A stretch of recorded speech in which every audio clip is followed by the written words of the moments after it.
Hi friends, നമസ്കാരം. ഏതൊരു വ്യക്തിയെ സംബന്ധിച്ചും ലൈഫിലൊരു സംതൃപ്തി കിട്ടണമെന്നുണ്ടെങ്കിൽ ചില കാര്യത്തിനകത്ത് വ്യക്തമായ ധാരണ വേണം. ഏത് കാര്യത്തിനകത്താണെങ്കിലും ഒരു കൺഫ്യൂസ്ഡ് മൈൻഡ് എന്ന് വെച്ചാൽ ഉറപ്പില്ലാത്ത അവസ്ഥയാണെങ്കിൽ നമുക്കത് ആസ്വദിക്കാൻ പറ്റത്തില്ല. ദാമ്പത്യത്തിനകത്താണെങ്കിലും സന്തോഷവും സംതൃപ്തിയൊക്കെ കിട്ടുന്നത് പങ്കാളികളുടെ ചില രീതികൾക്കനുസരിച്ചാണ്. അതുപോലെ സ്വയം ചില കാര്യങ്ങൾ ചെയ്യുന്നതും ഷെയർ ചെയ്ത് ചെയ്യുന്നതുമായിട്ട് വ്യത്യാസമുണ്ട്. അപ്പം ഞാൻ ഇന്ന് പറയുന്നത്, കാമം കൂടുതലുണ്ടായിട്ടും സ്വയം സംതൃപ്തി കണ്ടെത്താൻ പറ്റാത്ത ചില വ്യക്തികളുണ്ട്. അവരുടെ ചില രീതികളെക്കുറിച്ചും പ്രത്യേകതകളെക്കുറിച്ചുമാണ്.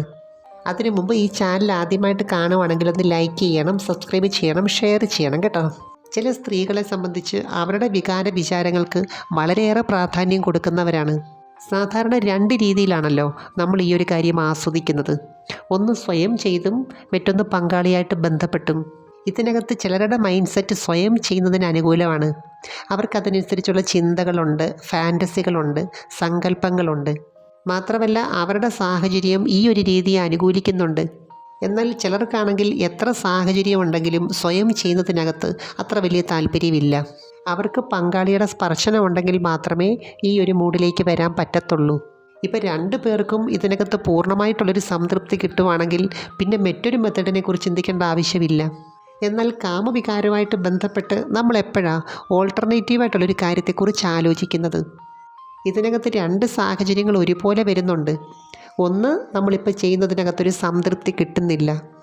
മറ്റൊന്ന്, നമുക്ക് നല്ല കാമവികാരമുണ്ട്, നമുക്കത് ആസ്വദിക്കാനുള്ള കഴിവുണ്ട്, നമ്മളതിന് പ്രാധാന്യം കൊടുക്കുന്നുണ്ട്. മാത്രമല്ല നമ്മുടെ ശരീരം ഇടയ്ക്കിടയ്ക്ക് അത് നമ്മളെ ഓർമ്മിപ്പിക്കുന്നുമുണ്ട്. അതുകൊണ്ട് മനസ്സും ചില സമയത്ത് ഇതുമായിട്ട് ബന്ധപ്പെട്ട ചിന്തകൾ കൊണ്ടുവരും. ഇപ്പോൾ ഏത് കാര്യമാണെങ്കിലും നമ്മൾ എത്രത്തോളം ഇഷ്ടപ്പെടുന്നു, എത്രത്തോളം അതിന് പ്രാധാന്യം കൊടുക്കുന്നു എന്ന് തീരുമാനിക്കുന്നത് നമ്മളിൽ നിക്ഷിപ്തമായിട്ടുള്ള ചില കാര്യങ്ങളാണ്. ചിലരെ സംബന്ധിച്ച് പങ്കാളിയായിട്ട് ബന്ധപ്പെട്ടാലും അതിനുശേഷം സ്വയം ചെയ്തെങ്കിൽ മാത്രമേ പൂർണ്ണമായിട്ടുള്ള ആ ഒരു സംതൃപ്തി കിട്ടത്തുള്ളൂ. അതിൻ്റെ പ്രധാനപ്പെട്ട ഒരു കാരണം, സ്ട്രോക്ക് കിട്ടേണ്ടടുത്ത് കറക്റ്റായിട്ട് കുറേ സമയം അടുപ്പിച്ച് കിട്ടുന്നില്ല. മാത്രമല്ല ഫോർപ്ലേ ചെയ്യുന്ന സമയത്ത് നല്ല രീതിയിൽ മൂഡാകുന്നില്ല.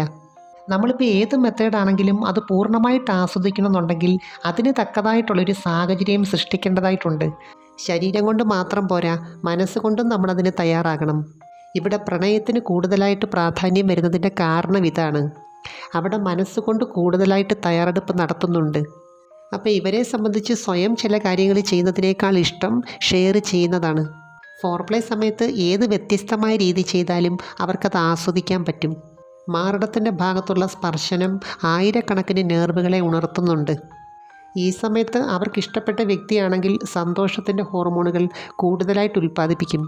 ശരിക്കും പറഞ്ഞാൽ ഈ ഒരു കാര്യം കൊണ്ട് രണ്ട് വ്യക്തികൾ തമ്മിൽ ഡീപ്പായിട്ട് മനസ്സിലാക്കുവാണ്. അതുപോലെ ഈ സമയത്ത് വിരൽ കൊണ്ട് അവിടെയുള്ള സ്പർശനത്തിന് വളരെയേറെ പ്രാധാന്യമുണ്ട്. ഇതിൽ കൂടി രണ്ടു പേർക്കും യോനി ഭാഗത്തെക്കുറിച്ച് പല കാര്യങ്ങളും മനസ്സിലാക്കാൻ പറ്റും. ഓരോ ക്രിയകൾ ചെയ്യുമ്പോഴും അവിടെയുള്ള പ്രതികരണത്തെക്കുറിച്ചും അറിയാൻ പറ്റും. അതുപോലെ സ്ത്രീകളെ സംബന്ധിച്ച് യഥാർത്ഥത്തിൽ ഈ ഒരു മൂഡിലേക്ക് വന്നു കഴിഞ്ഞാൽ അവരുടെ ബ്രെയിൻ സിസ്റ്റം മറ്റൊരു തലത്തിലെത്തിച്ചേരും. പിന്നെ മനസ്സ് ഓട്ടോമാറ്റിക്കായിട്ട് മറ്റൊരു ഭാഗത്ത് ഏകാഗ്രപ്പെടുന്നുണ്ട്. എങ്കിൽ മാത്രമേ അവർക്ക് പൂർണ്ണ സംതൃപ്തിയോടെയുള്ള രതിമൂർച്ച സാധ്യമാകത്തുള്ളൂ. സ്ത്രീകളെ സംബന്ധിച്ച് അവർ സ്വന്തം ശരീരത്തെ തിരിച്ചറിയുന്ന, സ്വയം മനസ്സിലാക്കുന്ന ഏറ്റവും പ്രധാനപ്പെട്ട ഒരു പ്രക്രിയയാണിത്. ഓരോ ഭാഗത്തുനിന്ന് കിട്ടുന്ന ഫീലിങ്സും വ്യത്യസ്തമായിട്ട് തിരിച്ചറിയുന്നുണ്ട്. ഇപ്പോൾ ഏത് കാര്യമാണെങ്കിലും അത് ആസ്വദിക്കുക എന്ന് പറയുന്നത് ഒരു കഴിവ് തന്നെയാണ്. ചിലർക്ക് ഭക്ഷണം ആസ്വദിച്ച് കഴിക്കാനുള്ളൊരു കഴിവുണ്ട്. ചിലർക്കാണെങ്കിൽ നല്ലൊരു പാട്ട് കേട്ടാൽ അത് ആസ്വദിക്കാനുള്ളൊരു കഴിവുണ്ട്. അതുപോലെ തന്നെയാണ് കാമവികാരവും. അത് ആസ്വദിക്കണമെന്നുണ്ടെങ്കിൽ അതിൻ്റേതായിട്ടുള്ള സങ്കല്പങ്ങൾ വേണം, അതിൻ്റേതായിട്ടുള്ള ലൈഫ് സ്റ്റൈൽ വേണം. മാത്രമല്ല അതിനുവേണ്ടി കുറച്ചൊക്കെ മടിയില്ലാതെ പ്രവർത്തിക്കുകയും വേണം. ചില പങ്കാളികളെ സംബന്ധിച്ച് അവർ ആദ്യകാലങ്ങളിൽ നല്ല രീതിയിൽ ബന്ധപ്പെടാറുണ്ടായിരുന്നു. പിന്നെ ചില സാഹചര്യവശാൽ അതിന് മാറ്റം വന്നു. അപ്പോൾ കാമത്തിൻ്റെ ഊർജം ശക്തമായിട്ട് നിൽക്കുന്നവരെ സംബന്ധിച്ച് ഇതിനൊരു ഓൾട്ടർനേറ്റീവ് കണ്ടെത്താൻ അവരുടെ മനസ്സ് ശ്രമിച്ചുകൊണ്ടേയിരിക്കും. ചിലരെ സംബന്ധിച്ച് ഞാൻ നേരത്തെ പറഞ്ഞ പോലെ ഈ സമയത്ത് ചില വ്യത്യസ്തമായ രീതിയിൽ സ്വയം ചെയ്യാറുണ്ട്. എന്നാൽ പലർക്കും അങ്ങനെയല്ല. ചിലരുടെ സാന്നിധ്യം അല്ലെങ്കിൽ അടുപ്പം അവരെ മറ്റൊരു രീതിയിൽ ചെയ്യാൻ പ്രേരിപ്പിക്കുന്നുണ്ട്. പൊതുവേ സ്ത്രീകളെ സംബന്ധിച്ച് ഇനി പങ്കാളിയാണെങ്കിലും ആരാണെങ്കിലും അവർക്കൊരു കാര്യം ഷെയർ ചെയ്യണമെന്നുണ്ടെങ്കിൽ അല്ലെങ്കിൽ ഇഷ്ടപ്പെടണമെന്നുണ്ടെങ്കിൽ അതിനകത്തൊരു കണ്ടീഷനുണ്ട്. അപ്പോൾ ഈ ഒരു കണ്ടീഷൻ ഓരോരുത്തരുടെയും സാഹചര്യത്തിനനുസരിച്ച് വ്യത്യസ്തമായിരിക്കും.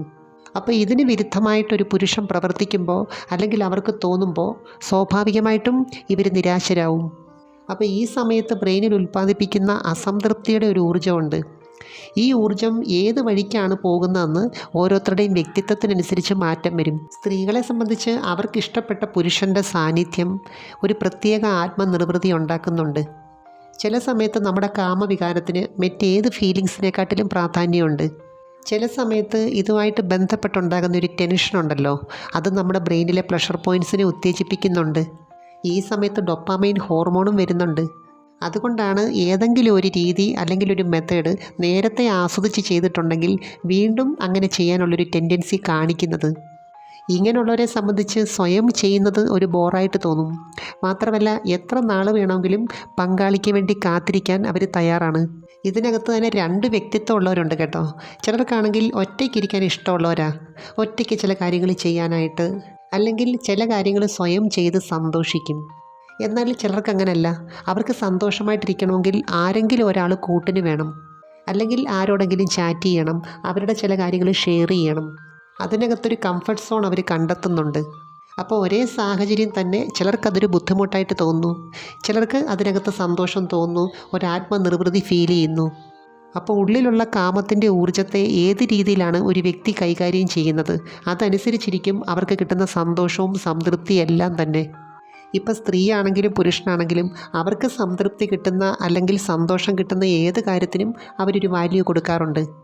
അതുപോലെ ഈ വിഭാഗത്തിലുള്ള സ്ത്രീകളെ സംബന്ധിച്ച് അവർക്ക് പുരുഷൻ്റെ സാന്നിധ്യം ഒരു പ്രത്യേക സന്തോഷം ഉണ്ടാക്കി കൊടുക്കുന്നുണ്ട്. അപ്പോൾ ഈ സാന്നിധ്യം എന്ന് പറയുന്നത് ഓട്ടോമാറ്റിക്കായിട്ട് സംഭവിക്കുന്നതല്ല, അവരുടെ ഉപബോധ മനസ്സ് അങ്ങനെയുള്ളൊരു സാഹചര്യം സൃഷ്ടിക്കുന്നുണ്ട്. അതുപോലെ അവരുടെ ശരീരത്തെ സംബന്ധിച്ചും അവർക്ക് സുഖവും ആത്മവിശ്വാസവും കൊടുക്കുന്ന പല ഭാഗങ്ങളും ഉണ്ട്. അപ്പോൾ കാമത്തിൻ്റെ ഊർജ്ജം ഏതെങ്കിലും ഒരു ഭാഗത്ത് കൂടുതലായിട്ട് കേന്ദ്രീകരിക്കുമ്പോൾ നമുക്കൊരു പ്രത്യേക ഫീലിങ്സാണ്. ഈ സമയത്ത് കയറി ഇറങ്ങിയില്ലെങ്കിൽ ഒരു വല്ലാത്ത ബുദ്ധിമുട്ട് തോന്നാറുണ്ട്, ടെൻഷൻ തോന്നാറുണ്ട്. കാരണം ഈ ഊർജ്ജത്തിൻ്റെ ഒരു പ്രത്യേകത എന്താണെന്ന് വെച്ചാൽ അത് അമിതമായിട്ട് വന്നു കഴിയുമ്പോൾ ഏതെങ്കിലും രീതിയിൽ ചിലവായി പോകണം. അതിനുവേണ്ടി ചില ഭാഗത്ത് ചെയ്യുന്ന ക്രിയകൾക്ക്, സ്പർശനങ്ങൾക്ക് വളരെയേറെ പ്രാധാന്യമുണ്ട്. അതിനുവേണ്ടി പങ്കാളിയുടെ ഇഷ്ടത്തിനനുസരിച്ച് കുറച്ചൊക്കെ മാറാനായിട്ട് 2 പേരും തയ്യാറാകണം. എനിവേ, നമുക്ക് മറ്റൊരു വീഡിയോയുമായി വീണ്ടും കാണാം. അപ്പോൾ ചാനൽ സബ്സ്ക്രൈബ് ചെയ്യാൻ മറക്കരുത്, ലൈക്ക് ചെയ്യണം, അയക്കാൻ പറ്റുന്ന കൂട്ടുകാർക്കൊന്ന് അയച്ചു കൊടുക്കണം കേട്ടോ. Thanks for watching. See you next time. By.